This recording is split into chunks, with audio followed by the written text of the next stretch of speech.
Agora que a gente aprendeu a printar os itens dentro de uma lista duplamente ligada em Go, a gente precisa também aprender a inserir os dados dentro do começo e no fim de uma lista duplamente ligada. Agora a gente vai aprender como a gente consegue inserir um item no começo de uma lista ligada aqui em Go, no caso, uma lista duplamente ligada. Então a gente vai ter um código insert node at beginning, que no caso vai receber um data, que é do tipo inteiro nesse caso, que a gente vai ter um dado aqui list node que vai ser criado a partir dele. Então a gente vai criar um novo nó, só que a gente vai receber aqui uma lista 1, 2 e 5, onde o 2 sabe, 1 sabe quem é o 2, que é o próximo, e o 2 sabe que o 1 é o anterior, e assim por diante, como a gente já viu, tá?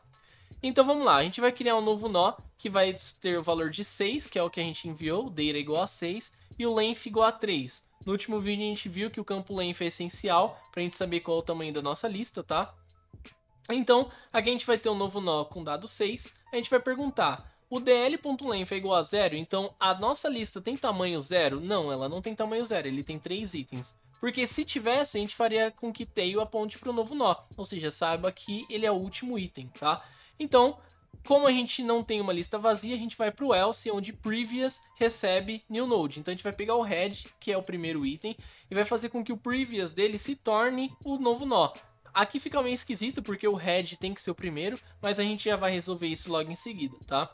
Então, saindo desse else, a gente vai fazer com que o novo nó.next, ele seja o head. Então a gente vê aqui que não tem nenhuma setinha com que faça, onde o novo nó saiba quem é o head. Como a gente não tem, a gente precisa adicionar. Então agora surge uma setinha fazendo com que o new node saiba quem é o head, tá? A gente faz com que o head se torne o novo nó, agora se torna correta a nossa lista, porque o novo nó se torna o primeiro item. E a gente faz com que length adicione 1, onde a gente vai ter um valor 4 agora do tamanho total da nossa lista duplamente ligada, tá? Então a gente fica com uma lista de valor 6, 1, 2, 5, onde o 6 sabe onde o 1 tá, 1 sabe onde o 6 tá e assim por diante. A gente resolve aqui esse problema de inserir um nó no começo da nossa lista duplamente ligada, beleza? Então vamos para o código agora entender como a gente consegue criar essa nossa função, tá? Então a gente vai ter aqui uma função que vai ser criada a partir, vamos chamar de DL, de Double Linked List, tá? Vamos chamar de DL a partir do ponteiro desse cara, onde ele vai ter um insert at beginning. Vamos chamar de insert node at beginning, tá? Ele vai estar no arquivo insert node at beginning, na pasta Double Linked List, no repositório data structures go, tá? Aí a gente vai ter o dado que a gente quer inserir, que vai ser uma string nesse caso, que no caso, nosso, na verdade é um inteiro que a gente está utilizando, então vamos manter aqui como um inteiro, a gente vai sempre inserir um inteiro dentro dela. Então beleza, a gente tem aqui nosso insert node at beginning. O que a gente vai fazer primeiro, tá? A gente precisa saber se a nossa lista é vazia. Só que antes da gente saber que a nossa lista é vazia, a gente precisa criar um novo nó. Então a gente vai criar um ponteiro de list node, onde a gente vai ter o dado como data, que vai ser a partir do data que a gente acabou de receber por parâmetro, tá? O next e o previous não tem como a gente saber, né? Porque a gente só está criando um novo nó, então ele vai ficar nulo mesmo, tá? A gente vai perguntar se dl.length, que no caso é o tamanho da nossa lista, que a gente criou o campo no nosso vídeo de print ali da nossa lista ligada. Então toda lista duplamente ligada precisa ter o tamanho dela para ficar um pouco mais fácil de saber quantos nodes a gente tem que percorrer, né?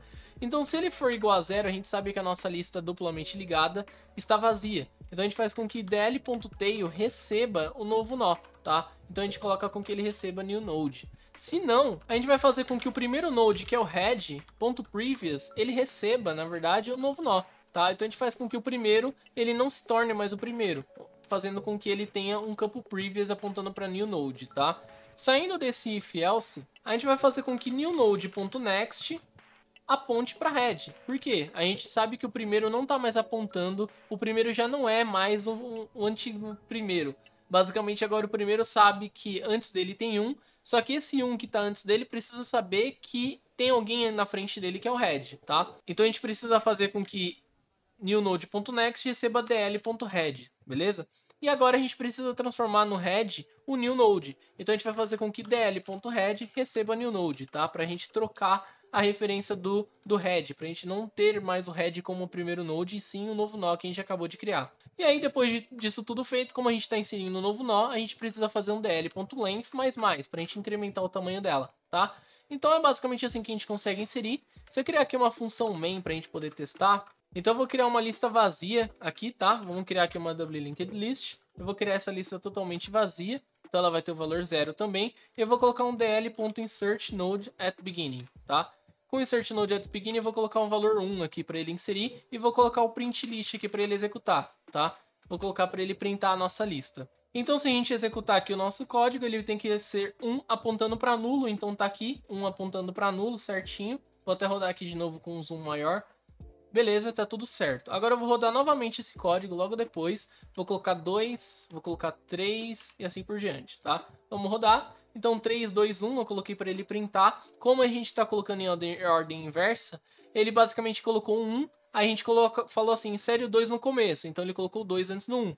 Aí eu coloquei 3, insere o 3 no começo, então ele colocou o 3 antes do 2, então por isso. Então se eu colocar aqui, por exemplo, print backward, para ele printar de trás para frente, aí sim vai estar 1, 2 e 3, porque essa é a ordem inversa da lista. Então vai estar 1, 2 e 3 certinho, tá? Porque a gente inseriu o 3 no começo da lista, colocando ele para inserir no começo antes do 2, beleza? Então é assim que a gente consegue inserir um item numa lista duplamente ligada ali no início da nossa lista em Go, tá? Então no próximo vídeo a gente continua o assunto de lista duplamente ligada e vejo vocês lá. Falou!